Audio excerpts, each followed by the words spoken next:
আসসালামু আলাইকুম everyone, welcome to my channel মুনের রান্না শৈলী। আজকে আমি আপনাদেরকে দেখাবো পারফেক্ট লেয়ার্ড সিঙ্গারা তৈরির রেসিপি। আর আজকের এই সিঙ্গারাটা আমি তৈরি করব শুধু আলুর সবজি দিয়ে।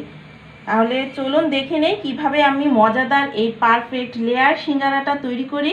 আমার এই পুরো রেসিপিটি দেখার জন্য আমার চ্যানেলটির সাথেই থাকবেন।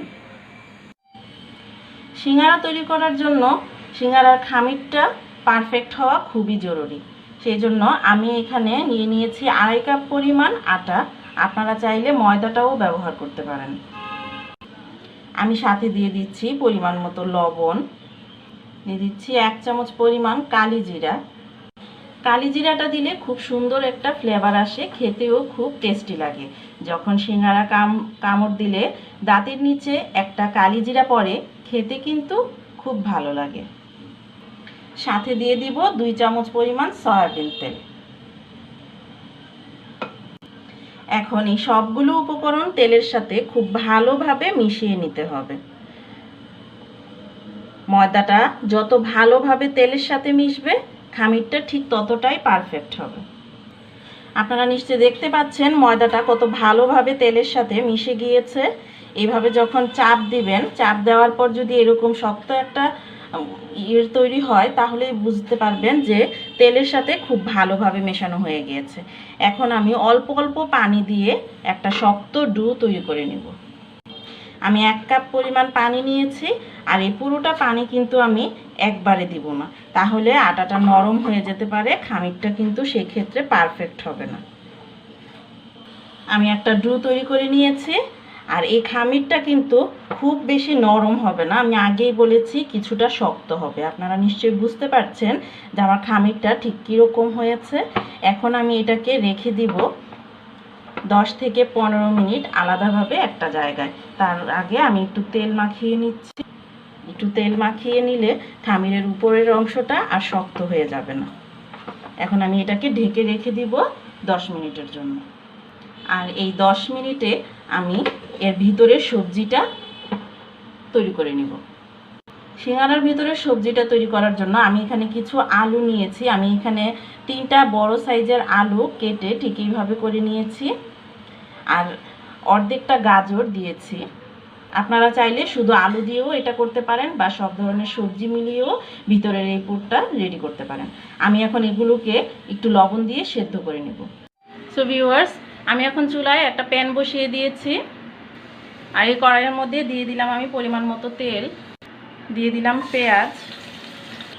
তো আমি পেঁয়াজের মধ্যে এখন দিয়ে দিব 1/2 চামচ পরিমাণ মেথি আর 1/2 চামচ কালি জিরা।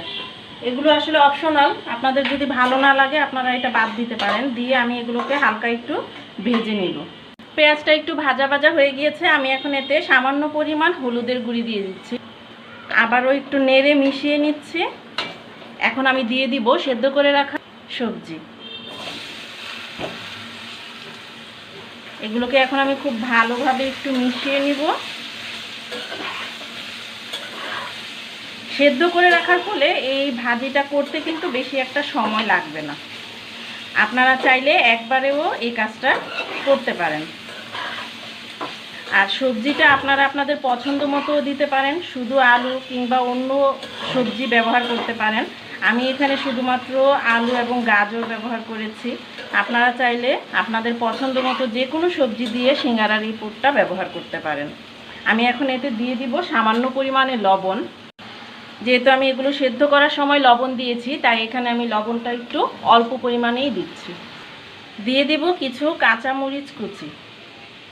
ঝালটা অবশ্যই আপনারা আপনাদের পছন্দ মতো ব্যবহার করবেন। আমি সাথে আরও দিয়ে দিচ্ছি একটা ম্যাজিক মশলা। এটা আপনারা যে কোনো দোকানেই পেয়ে যাবেন। সবগুলোকে মিশিয়ে আবারও খুব ভালোভাবে আলুটাকে ভেজে নিতে হবে। আলুটা যখনই এরকম ভাজা ভাজা হয়ে যাবে, তখন আলুটাকে একটু এভাবে খুন্তির সাহায্যে ভেঙে দিতে হবে। দোকানের সিঙ্গারা খাওয়ার সময় আপনারা খেয়াল করে থাকবেন, তার ভিতরে আলুর সাইজটা কিন্তু আসলে পারফেক্ট বোঝা যায় না। আলুগুলো একটু ভাঙা থাকে বা একটু ম্যাশ করা থাকে। আসলে ম্যাশ করলে আলুর সেই পারফেক্ট সিঙ্গারার স্বাদটা আসে। তো সেই ক্ষেত্রে আমি আলুগুলোকে এইভাবে করে একটু ভেঙে দিচ্ছি। আলুগুলোকে ম্যাশ করা হয়ে গিয়েছে। আমি এখন এর মধ্যে দিয়ে দিব সামান্য পরিমাণ ধনিয়া কুচি, দিয়ে আবারও আমি খুব ভালোভাবে এটাকে একটু মিশিয়ে নিব। আপনারা চাইলে এই পর্যায়ে এসে সেদ্ধ ছোলা অথবা মটরশুঁটি সেদ্ধ করেও ব্যবহার করতে পারেন। তা আমার ভাজিটা হয়ে গিয়েছে, আমি এখন এটাকে নামিয়ে নিব। ফিরে এলাম 15 মিনিট পর। এই ফাঁকে আমার যে খামিরটা, সিঙ্গারার খামিরটা কিন্তু অনেকটাই সফট হয়ে গিয়েছে এবং এটাকে এখন আবারও আমি একটু হাতে একটু মথে নিব। মথে নেওয়ার পর ভালোভাবে মথে নেওয়ার পর আমি 8টা থেকে 10টা লেচি হয়েছে আমার এরকম। আমি এখন এগুলোকে দিয়ে একটু লম্বাটে করে রুটির মতো করে বেলে নেব। রুটিটাকে গোল করা যাবে না, রুটিটাকে একটু লম্বা করতে হবে। গোল করলে রুটিটা মোটা হয়ে যেতে পারে, সিঙ্গারা বানালে সেই সিঙ্গারাটা একটু মোটা হয়ে যাবে। আপনারা নিশ্চয়ই দেখতে পাচ্ছেন আমি রুটিটাকে একটু মোটা একটু লম্বাটে করে বেলে নিয়েছি এবং এর পুরুত্বটা কিন্তু খুব বেশি মোটা কিংবা খুব বেশি পাতলা নয়। আমি ঠিক এইভাবে করে একটা রুটি বেলে নিয়েছি। এখন আমি এটাকে কেটে নিব। আমি প্রথমেই মাঝখানটা ঠিক এইভাবে করে একটু কেটে নিচ্ছি। তারপর আমি একটা পাশ ঠিক এইভাবে করে একটু কেটে দিব। আপনারা একটু ভালো করে খেয়াল করলেই বুঝতে পারবেন। ঠিক আড়াআড়ি করে আমি এইভাবে কেটে দিয়েছি। আমি এখন সামান্য পরিমাণ পানি দিয়ে একটা সাইড একটু ব্রাশ করে নিব। তারপর আমি এই পাশটাকে এইভাবে তুলে এটার সাথে জোড়া লাগিয়ে দিব। আপনারা নিশ্চয়ই খেয়াল করছেন।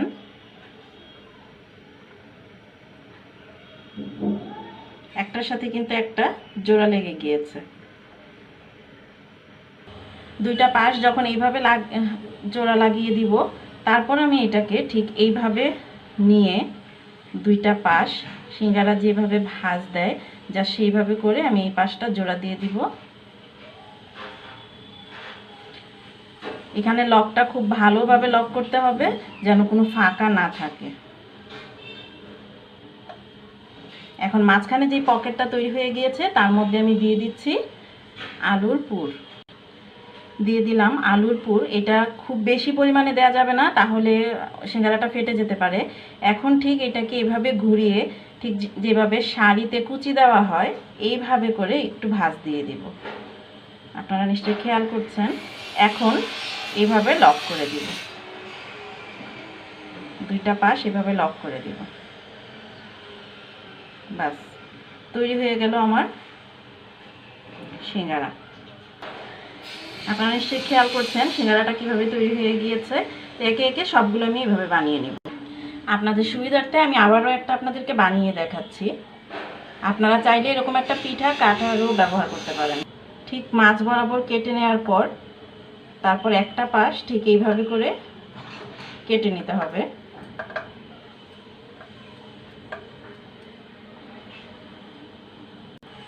পানি দিয়ে একটা পাশ একটু ব্রাশ করে নিতে হবে।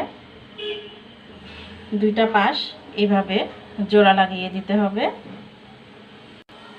দেন দুইটা পাশ এইভাবে করে লক করে দিতে হবে।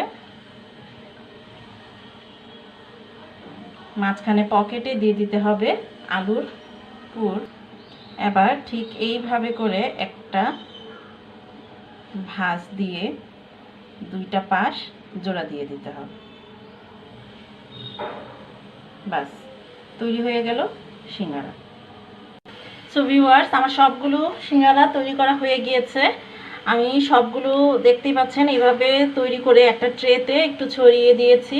এখন আমি এই সিঙ্গারাগুলোকে 1 ঘন্টার জন্য রেখে দিব ফ্রিজে। 1 ঘন্টা পর ফিরে আসছি। সো ভিউয়ার্স, ফিরে এলাম 1 ঘন্টা পর। 1 ঘন্টা পর আমি এই সিঙ্গারাগুলোকে নিয়ে এসেছি। দেখতেই পাচ্ছেন কতটা ঝরঝরে এবং একটার সাথে কিন্তু আরেকটা লেগে যায়নি। এই পর্যায়ে আপনারা চাইলে এটাকে কোন জিপলক ব্যাগে করে সংরক্ষণ করতে পারেন 1 থেকে 1.5 মাস পর্যন্ত। আর চাইলে এখন এটাকে ভেজে গরম গরম খেতেও পারেন।